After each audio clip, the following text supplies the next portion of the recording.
آ جائے۔ بسم اللہ الرحمن الرحیم نحمد و نصلی علی رسول الکریم۔ سب سے پہلے تو دیکھیے آزمائش کا ٹاپک آپ لوگوں نے رکھا ہے۔ ایک آزمائش اس کے ڈیفرنٹ اسٹائل ہیں دنیا میں آنے کے، اور اس میں ابھی جو بھائی سے بات سنی، قصہ سنا اس میں اسپیشل چائلڈ کا، جی تو دیکھیے اللہ پاک نے ایک سلسلہ تو آزمائش کا یقیناً رکھا ہے کہ آزمائش کسی نہ کسی طرح اللہ پاک دیتے ہیں، لیکن اللہ کی رحمت اور شان یہ ہے کہ اس آزمائش کے ساتھ ساتھ اللہ پاک ایسے پیرنٹس کو یا اس کے گھر والوں کو اس بچے کے لیے، اس فیملی ممبر کے لیے ایکسٹرا آرڈنری کوئی محبت بھی دے دیتے ہیں۔ جی بہت ہی کوئی یعنی ایک سمجھیے کہ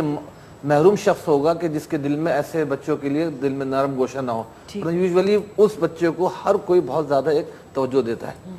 سب سے پہلی بات تو یہ کہ آزمائش کسی پہ بھی آ سکتی ہے اور آتی ہے، اور واقعتاً وہ آزمائش اس بچے سے زیادہ اس کے پیرنٹس کے لیے، اس کے گھر والوں کے لیے بہت بڑی آزمائش ہوتی ہے پوری زندگی کے لیے، اسپیشلی ماں۔ وہ تو اس کے غم میں گھل گھل کے سمجھے بوڑھی ہو رہی ہوتی ہے کہ اگر مجھے کچھ ہو گیا تو میرے بچے کو کون دیکھے گا، ہر لمحہ جو ہے نا اس کے غم میں گھلتی رہتی ہے وہ، اور وہ شفقت اس پہ لٹاتی ہے۔ تو اللہ پاک ان کے جو بھائی گم ہیں جلد از جلد ان کو ان تک پہنچائیں۔ دعائیں تو دیکھیے بہت ساری ہیں،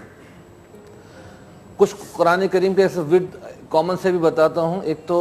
معید، یہ اس کے معنی ریپیٹ کرنے والا، دہرانے والا، یہ اللہ پاک کا اس میں گرامی بھی ہے۔ یا معید اگر اس کی کثرت کی جائے جی کہ اے لوٹانے والے، تو یعنی وہ شخصیت جہاں بھی ہے، ضروری نہیں وہ شخص انسان ہی ہو، کوئی بھی چیز گم گئی تو یا معیدو اگر پڑھا جائے اللہ اس کو لوٹا دیتے ہیں۔ اور سورہ بقرہ کی ایک آیت بھی ہے، وہ عام طور پہ بطور تعویذ کے بھی لکھ کے دی جاتی ہے، وَلِكُلِّ وِجْهَةٌ هُوَ مُوَلِّيهَا فَاسْتَبِقُوا الْخَيْرَاتِ أَيْنَمَا تَكُونُوا يَأْتِ بِكُمُ اللَّهُ جَمِيعًا إِنَّ اللَّهَ عَلَىٰ كُلِّ شَيْءٍ قَدِيرٌ۔ یہ آخری آیات ہے، آخری نہیں، یہ تقریباً 265 ایسے اس کو فگر ہے جی سورہ بقرہ میں۔ تو اس کا بھی ایک فائدہ یہ ہے کہ اس کی برکت سے اللہ پاک اگر اس کا نام لکھ دیا جائے، اس کی والدہ کا نام لکھا جائے تو اس بچے کو لوٹا کے وہاں تک پہنچا دیتے ہیں۔ اسی طرح سورہ لقمان، اس کی تقریباً آیت نمبر 14 ہے، یا بنی انہا ان تک مثقال حبۃ من خردل فتکن فی صخرۃ او فی السماوات او فی الارض یأتی بها اللہ ان اللہ لطیف خبیر۔ اس کی تو اتنی تاثیر میں نے دیکھی نا، کوئی بھی چیز گم جائے، چوری ہو جائے، گھر میں مسنگ ہو جائے، آدمی ڈھونڈ رہا ہے، پاسپورٹ گم گیا، اس کا ایسی کہ مس پلیس ہو گیا، کوئی بچہ چلا گیا، گم گیا، اور یہ اس کا ورد اگر کیا جاتا ہے یا لکھ کے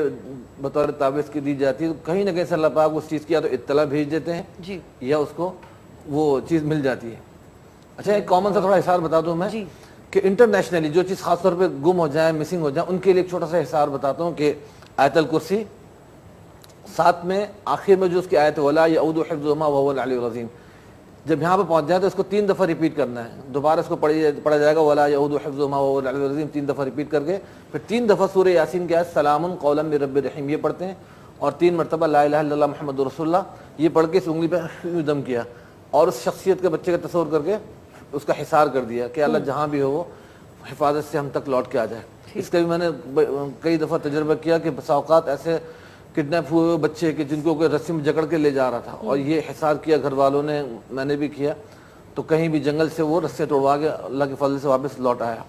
تو یہ بڑا انٹرنیشنل حصار ہے، اور ہمارے جو خاندانی شیخ و مرشد حضرت عارف باللہ ڈاکٹر محمد عبدالحی صاحب عارفی رحمۃ اللہ علیہ، انہوں نے بتایا ہے، تو اس کی بڑی فضیلت ہے، اللہ پاک کرے کہ اس کی برکت سے لوٹ آئیں۔